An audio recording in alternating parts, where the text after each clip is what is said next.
అదే ఓకే. 4 కాళ్ళు ఉన్నాయా? 2 కాళ్ళు ఉన్నాయా? ఎందుకు వచ్చింది? ఇంటి దగ్గర వంట పొయ్యి మీద ఉంటారా? గ్యాస్ మీద ఉంటారా? ఏం గ్యాస్? బాగా గ్యాసా? ఎల్పిజి గ్యాస్ రోజు వస్తుందా? అప్పుడప్పుడు వస్తుందా? ఇంటిగా ట్యాప్ ఉందా లేదా? ఎందుకు లేదు? మీరు ఆయించలేదా? ఇవే వేయించలేదా? లేకుండా డబ్బులు లేవు. అప్పు కావాలి, ఎంత కావాలి, ఎందుకు కావాలి? ఇంటిగా రాసుకున్నాయా? ఆఫీసులో కోళ్ళు ఉన్నాయా? కోళ్ళు కాళ్ళు ఉన్నాయా? ఎందుకు ఉన్నాయి? ఎవరిచ్చారు? వీళ్ళు కాగిందా? కాగలేదా? కాగేది పెంచుకోవచ్చు, కోడేది పెంచుకోవచ్చు. అలా మాట్లాడుతుంటే అప్పుడు సింగరు అప్పుడే మళ్ళీ వచ్చారు. సింగర్ వచ్చి అరే ఏం మాట్లాడతారు కానీ పాట పాడతాను అనుకుని అప్పుడు పాట పాడతాం స్టార్ట్ చేసింది. ఏం పాటది? నేను ఫోన్ రా అమ్మ గురించి పాట.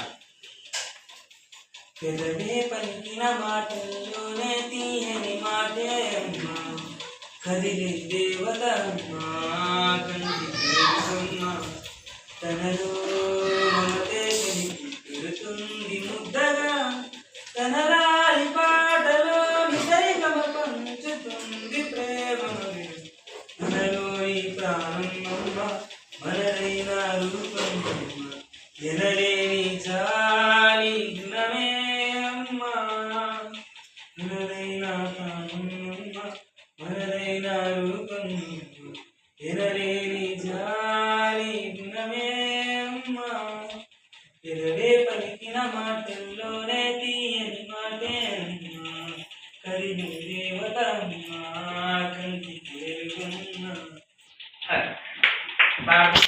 ఎండాకాలం ఏసీ లేకపోతే ఉండం మేము.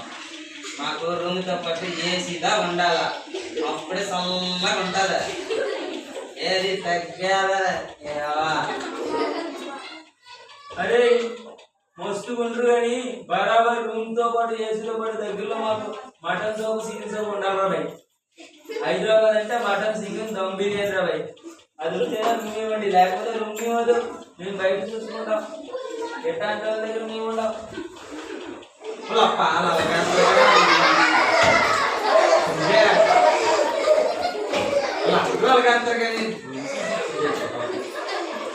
ఇలాగా ఆ నలుగురు కూడా కుర్రలు అంటే ఫ్రీగా సరేలే మా పెద్దోళ్ళు ఉన్నారు, పెద్దలు చెప్తే ఉంటే ఏదో ఒకటి చూపిస్తారని అప్పుడు ఫ్రీగా. ఇప్పుడు ఈ లోపల ఒక అతను వచ్చి మనం మాట్లాడుకున్నాం, మంచి ఒక ఫోక్ సాంగ్ కూడా పాడమారా అనుకుని ఫోక్ సాంగ్ అనేది దిగారు. అంటే ఈ లోపల ఒక ఆవిడ వచ్చింది, లెటర్ వస్తుంది అన్నమాట.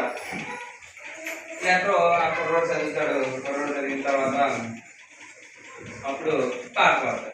ఆ లెటర్లో ఉన్న దాన్నే పాట రూపంలో పాడతాడు. అత్తర సాయి వచ్చాడని కుత్తరం వచ్చిందే,